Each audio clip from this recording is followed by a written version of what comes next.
There's more horror in Coronation Street next week as two beloved characters are left for dead in a terrible hit and run. As doctors fight to save bleeding David Platt's Jack P. Shepherd life, fears also mount for pregnant Daisy Midgley, Charlotte Jordan, and her baby after both residents are hit by a car. Will everyone make it? And who's to blame elsewhere? Carla Connor, Allison King, is in danger too, as it seems Rob Donovan, Mark Bayless, is back on the scene. And Jenny Connor, Sally Ann Matthews, makes a drunken mistake.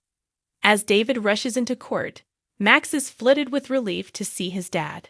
With Shona and Lauren also in the gallery, the judge sentences Max. Taking into account the family element of the crime, will Max be shown some leniency? David is locking up the salon as Andy arrives brandishing a knife, explaining that Harvey wants him dead for his life insurance. Daisy hands Jenny a legal document and explains that if she wants to pay Carla off, she needs to sign to transfer the deeds to Daniel. Jenny bitterly warns Daniel he needs to watch himself with Daisy. Jenny rails at Daisy, blaming her for the fact she's about to lose her beloved pub. Daisy bites back, pointing out it was her idea to let Daniel think the baby is his if it meant he would bail them out. As Jenny knocks back the wine, she declares it her worst birthday ever before making a drunken pass at Kit.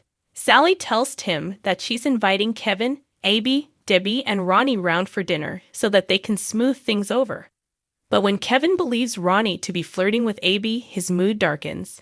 Brian's delighted when Julie reveals that she'll be sticking around as Eileen invited her to stay. Ken's troubled to hear Fizz and Tyrone have thrown Cassie out.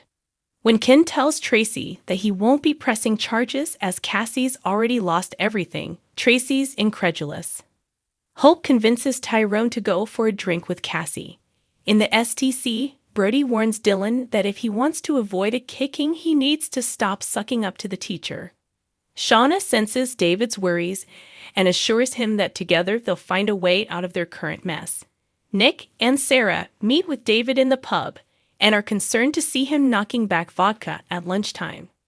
Meanwhile, a hungover Jenny admits to Daisy that she made a fool of herself in front of Kit. Spotting Daniel in the pub, Kit takes him to one side and suggests that he should ask Daisy for proof that the baby is actually his. Daniel confronts Daisy and demands that she swear on the baby's life that he's the father. Daisy dashes out of the pub. As a drunk David stumbles into the road, Shauna arrives just in time to see a car hurtling towards David. Suddenly Daisy appears and the car plows into both David and Daisy. Having heard the crash, Nick, Sarah, Daniel, Jenny, and Kit fly out of the Rovers to find David and Daisy seriously injured. Shauna tends to David, but it's clear he's bleeding to death as Kit calls an ambulance.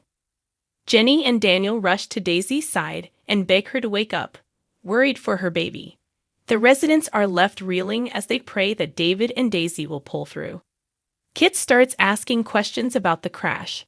Carla insists on returning to work. When Betsy draws her attention to a news report on the radio about a sighting of Rob in the Brighton area, Carla hopes they catch him soon. However, when she returns home to find the door open and signs that someone has been in the flat, she wonders if Rob is closer to home. When Fabians try to force Alia to take on a coercive control case, she quits her job. But she's stunned when they bill her for her training and asks Adam for her old job back. Meanwhile, when Yasmin tells Alia she's been offered a job working for a charity in London and wants to sell her share in Speed Doll. When Eileen suggests they spend the day together, Julie makes excuses, leaving Eileen put out.